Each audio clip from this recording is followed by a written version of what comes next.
আবার জোরে জোরে হুইসেল মেরে ট্রেনটা শিয়ালদহ স্টেশন ছাড়ল। এমন সময় মাঝবয়সী পরাণ দুলে ট্রেনটা ধরার জন্য প্ল্যাটফর্মের উপরে রীতিমতো ছুটতে শুরু করেছে, কারণ এই ট্রেনটা ছেড়ে গেলেই আজ তাকে স্টেশনেই রাত কাটাতে হবে। ফলত ট্রেনটাকে লক্ষ্য করে সে প্রাণপণে দৌড়চ্ছে। এমন সময় ট্রেনের শেষের বগির প্রথম গেট থেকে একজন হাত বাড়িয়ে দিল এবং সেই হাতটা ধরে ছুটতে থাকা সেই ব্যক্তি ট্রেনে উঠে একটা সিট দখল করে বসে হাঁপাতে লাগলো এবং হাঁপাতে হাঁপাতে বলল,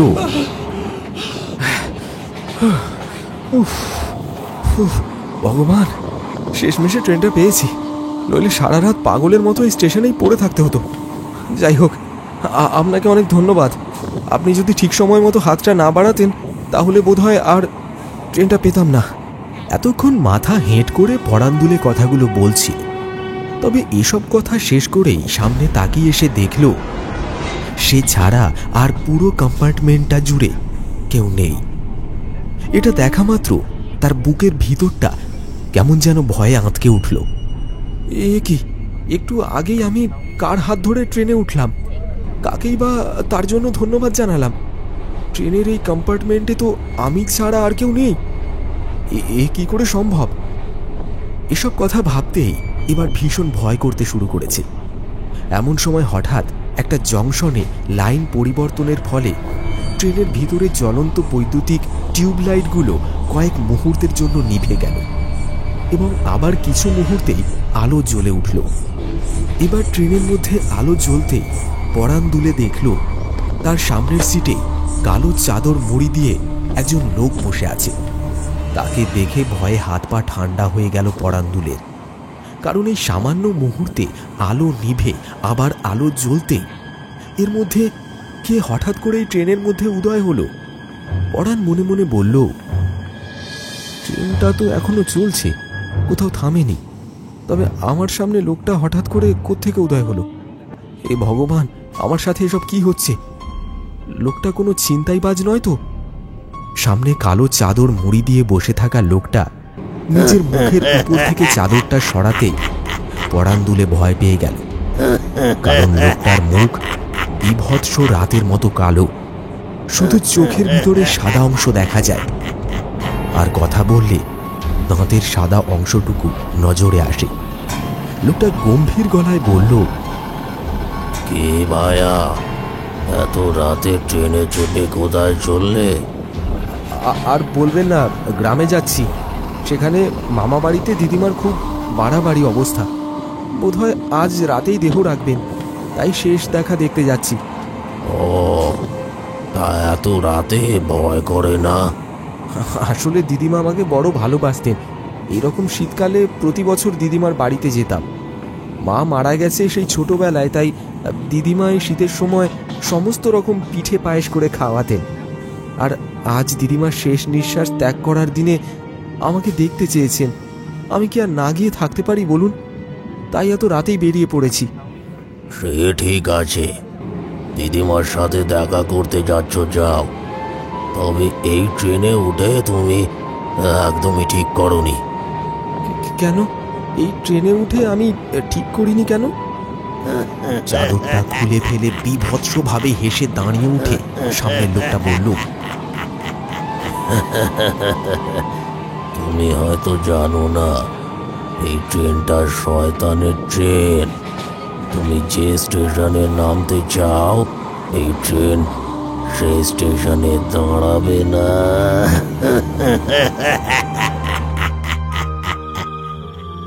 এতক্ষণে পরাণ দুলে প্রচন্ড ভয়ের মধ্যেও খেয়াল করল ট্রেনটা যেন কোথাও একটা থেমেছে।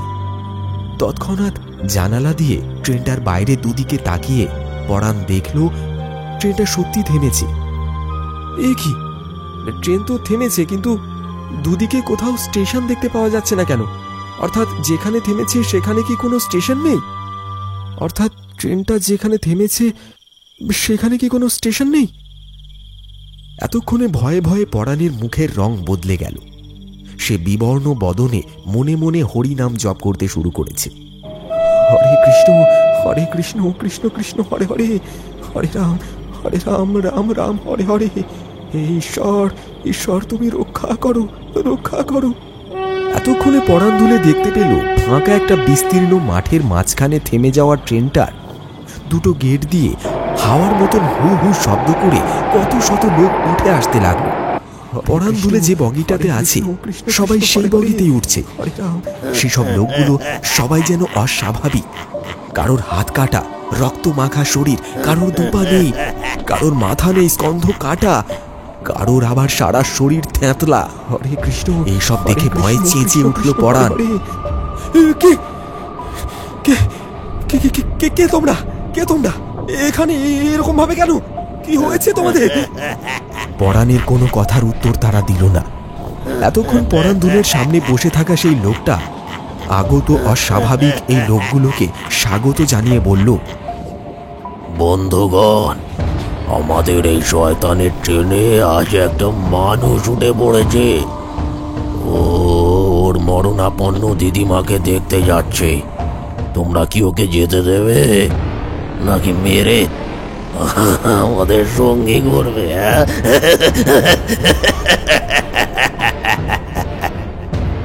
সেই সব অস্বাভাবিক লোকগুলো সবাই একসঙ্গে বলে উঠল। পরাণ দুলের চোখের সামনে এতক্ষণে সবটা পরিষ্কার হয়ে গেল। সে বুঝতে পারল তার সামনে দাঁড়িয়ে থাকা লোকগুলো কেউ জীবিত নয়, তারা সবাই মৃত প্রেতাত্মা। এবং তার এও বুঝতে অসুবিধা হলো না যে আজ সে তাদের কবলে প্রাণ হারাবে। তবুও শরীরের শেষ সাহসটুকু একত্রিত করে পরাণ দুলে কাঁপা কাঁপা সুরে বলল,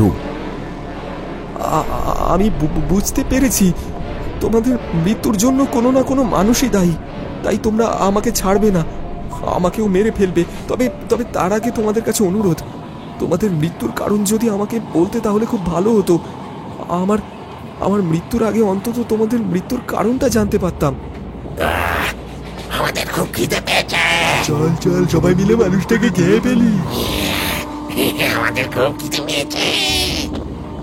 কিন্তু পরাণ দুলের কথা শুনে সেই লোকটা বলে উঠল, দাঁড়াও দাঁড়াও, খাবে খাবে, তার আগে ওর শেষ ইচ্ছেটা পূরণ করি। ও জানতে চেয়েছে আমাদের মৃত্যুর কারণ, তাই ওকে তো বলার দরকার। এই বলে লোকটা এবার নাকি সুরে বলতে শুরু করলো, সে অনেক দিনের পুরাতন ঘটনা।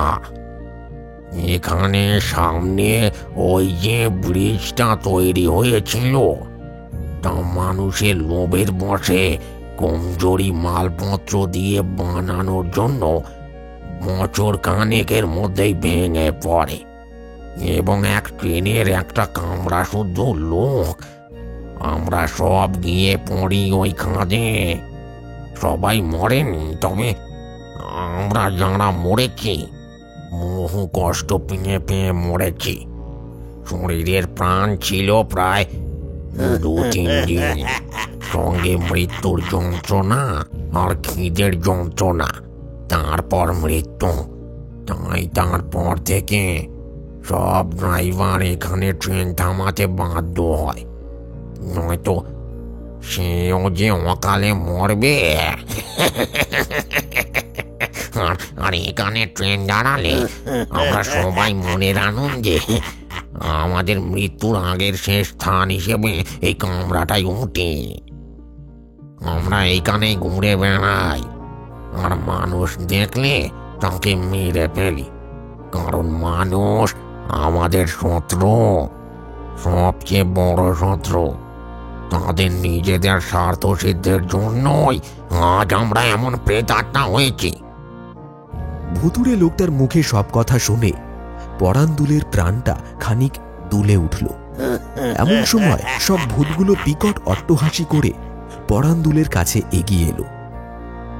কি মজা, কি মজা! অনেক দিন পর আবার কাঁচা মানুষের রক্ত খাবো।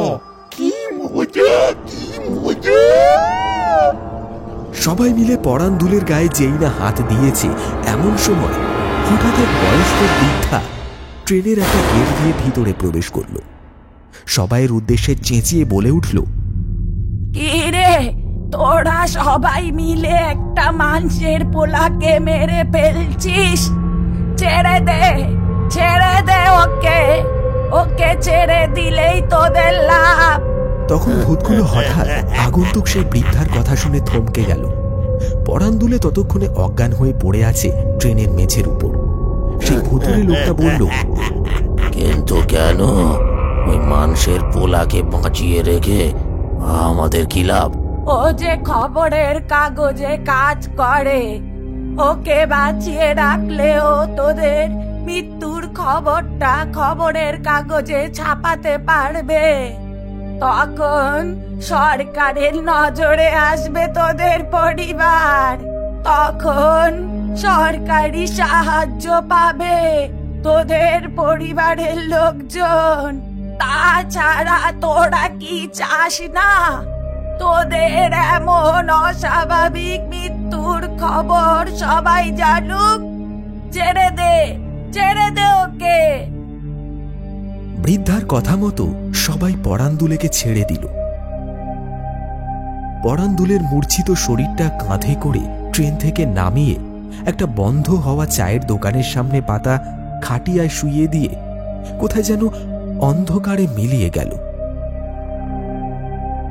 পরের দিন সকালে পরাণ দুলে চোখ খুলে দেখল সে তার মামা বাড়ির সামনে একটা চায়ের দোকানে শুয়ে আছে এবং সামনেই তার মামা বাড়ি থেকে মরণ কান্না ভেসে আসছে। সে বিষণ্ণ মুখে তড়িঘড়ি মামা বাড়িতে ঢুকতেই বড় মামার মুখে শুনল, সবে আসছিস রে বাবা? গতকাল মাঝ রাতেই যে তোর দিদিমা গত হয়েছেন। কথাটা শুনেই পাথরের মতো নিথর হয়ে উঠোনে পাতা চৌকির উপর বসে পড়ল পরাণ দুলে, আর মনে মনে ভাবতে লাগলো, গত রাতে তার মানে আমি যেটা দেখলাম সেটাই সত্যি। ওই ভূতগুলোর হাত থেকে আমাকে বাঁচিয়ে নিয়ে এসেছে আমার দিদিমা। আমার দিদিমা